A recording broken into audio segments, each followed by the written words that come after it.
তিনিজনীয়ে আহি আছো গণশিল্পী ৰাজীৱ শদিয়াৰ বাসগৃহলৈ দেখিছেনে বিৰাট ৰ'দ আৰু মানুহৰ ভিৰ ভাৰ বহুত হৈছে তাতে যান বাহন ইফালে চলা নাই কাৰণ দলংখন জৰাজীৰ্ণ ৰূপত আছে আৰু সেইকাৰণে আমি খোজকাঢ়ি আহি আছোঁ আৰু বহুত ৰাইজে আহিছে আপোনালোকক ভিডিঅ' আকাৰে মই দেখাবলৈ চেষ্টা কৰিম আপোনালোকে চাই যাব ইমানে মানুহৰ ভিৰ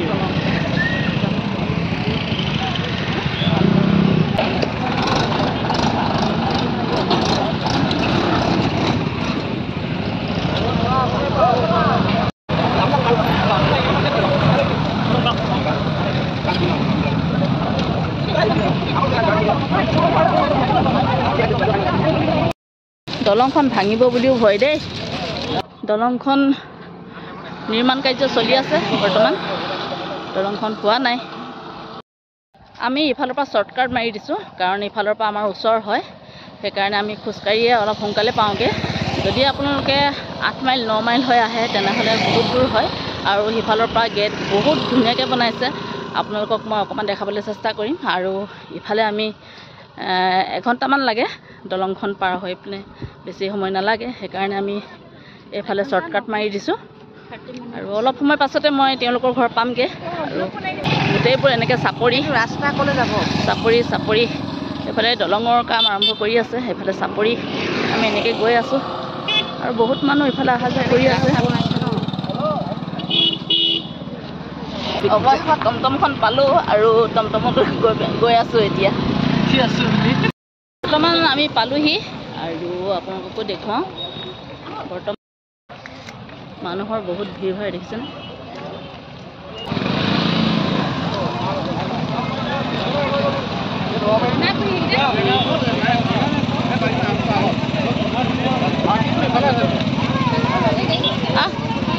বাপৰে বাপ এইফালে গাড়ী ভিৰ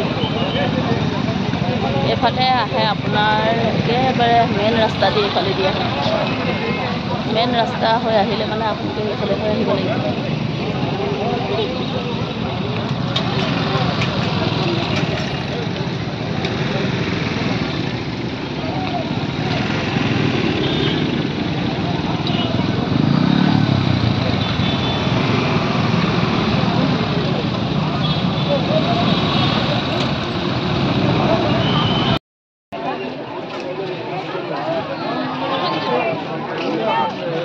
মানুহৰ সমাগম ইমানেই বেছি হৈছে যেন গুৱাহাটী চহৰখনৰ নিচিনা লাগিছে দেখিছেনে ক'ব নোৱাৰোঁ এনেকুৱা শদিয়াত কাৰো আধ্য আমি দেখা নাই আৰু এই প্ৰথমবাৰ আৰু হয়তো শেষো হ'ব পাৰে ক'ব নোৱাৰোঁ গতিকে আপোনালোকক মই ভিডিঅ' আকাৰে দেখাবলৈ চেষ্টা কৰোঁ আৰু মোৰো স্মৃতি হিচাপে ৰৈ যাওক থাকি যাওক বুলি ময়ো ভিডিঅ'টো কৰি আপোনালোকৰ বাবে আগুৱাই দিলোঁ আপোনালোকে কেনে পায় কমেণ্টত জনাব আৰু আমি যিফালৰ পৰা গৈছোঁ সেইফালে পথাৰ হয় আৰু এই পথাৰ দি গ'লে মানে আপোনাৰ আধ্য পাছফালে হয় ঘৰটোৰ পাছফালে আমি গৈ পামগৈ ঘৰটোৰ পাছফালে ডাঙৰ এখন পথাৰ আছে সেই পথাৰখনতে তেওঁলোকে আয়োজন কৰিছে গতিকে আপোনালোকে ভিডিঅ'টো চাই যাব ভগৱান গোটেই পথাৰখন পাৰ্কিং প্লেচ পালোহি এয়া ইমানেই মানুহ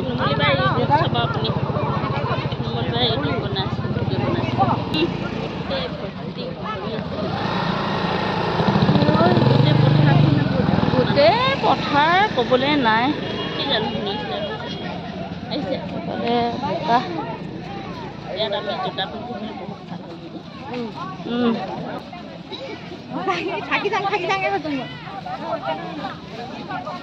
এখন মানে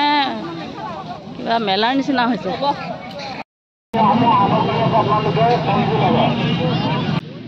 অসমৰ ভিন্ন ঠাইৰ পৰা মানুহবোৰ আহি সমবেত হৈছেহি উজনি নামনি সকলো ঠাইৰ পৰা মানুহবোৰ আহিছে আপোনালোকে দেখিবলৈ পাইছে আৰু লগতে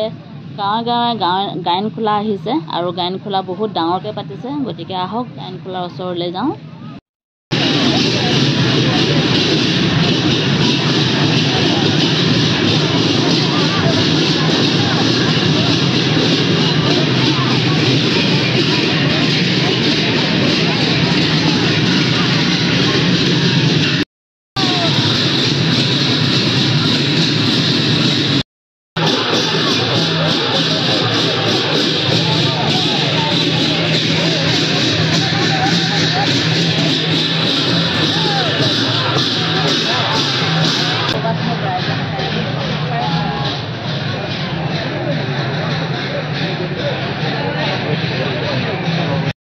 এয়া হৈছে ৰাজীৱ শদিয়াৰ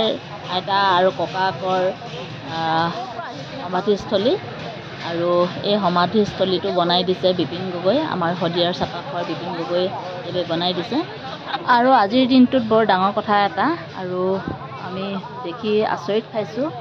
ক'ৰ পৰা কেনেকৈ এজনী পাৰ চৰাই আহি সমাধিস্থলীত বহি আছেহি আপোনালোকক মই জুম কৰি দেখাবলৈ চেষ্টা কৰিম দেখিছেনে এইজনী হৈছে পাৰ চৰাই ক'ব নোৱাৰোঁ ক'ৰ পৰা কেনেকৈ আহি পিনে ৰাতিপুৱাৰ পৰা বহি আছে বুলি কোৱা শুনিছোঁ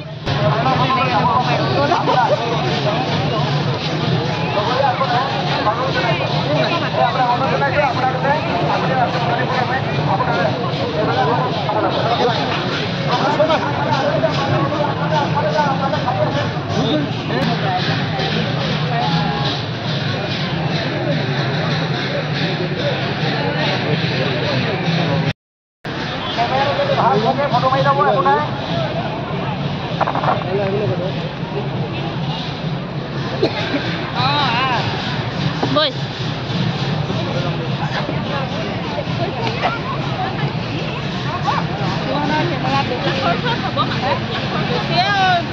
আহি আছে কৈছে বাছ ফচিয়ে আছে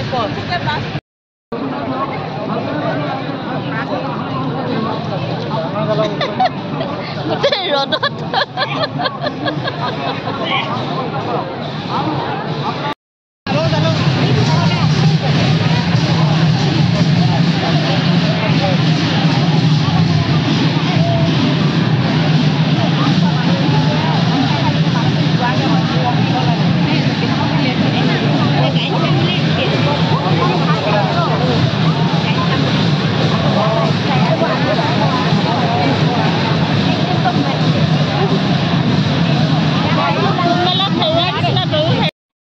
এয়া ৰাজীৱ শদিয়াৰ ঘৰৰ পাছফালে আমি পালোহি আৰু এইফালেদি আমি ওলাই যাম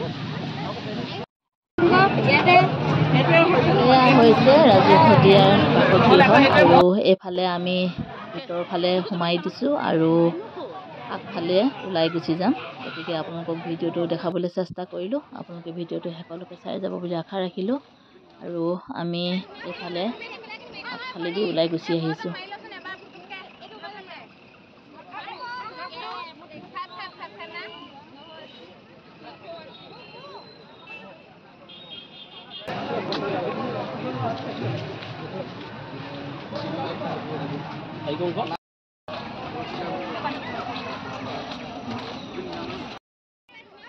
এয়া আমি পাছফালৰ পৰা সোমাই আগফালে ওলাই আহিছোঁ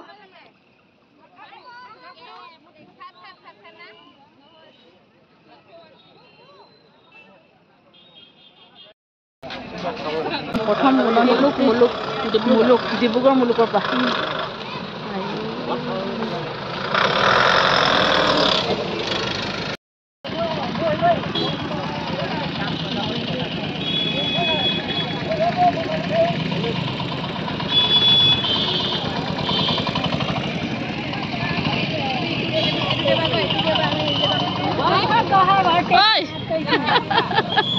এতিয়া আহিছ আমি ওলালোৱে যাবলৈ পাছফালে সোমাই আগফালে ওলাই আহিলোঁ দেখিছেনে এয়া আগফালৰ ৰাস্তা মেইন ৰাস্তাটো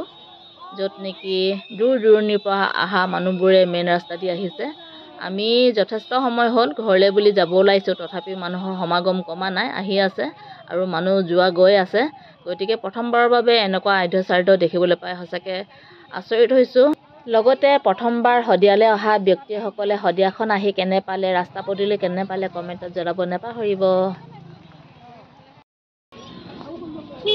মানুহ আহিছে গৈছে এতিয়াও শেষ হোৱা নাই গণশিল্পী ৰাজীৱ শদিয়াৰ আদ্যচাৰ্যৰ পৰা আহিলোঁ আৰু এতিয়া আমি ঘৰলৈ বুলি গৈ আছোঁ বেলি লহিয়ালে আৰু আমিও ঘৰলৈ বুলি গৈ আছোঁ হিলিছে দেই দলংখন হিলিছে দেই সাৱধান দলংখন হিলিছে দলং হিলি গৈছে দেই লাহে লাহে আহিব লাগে বাইকবোৰ দলং হিলি গৈছে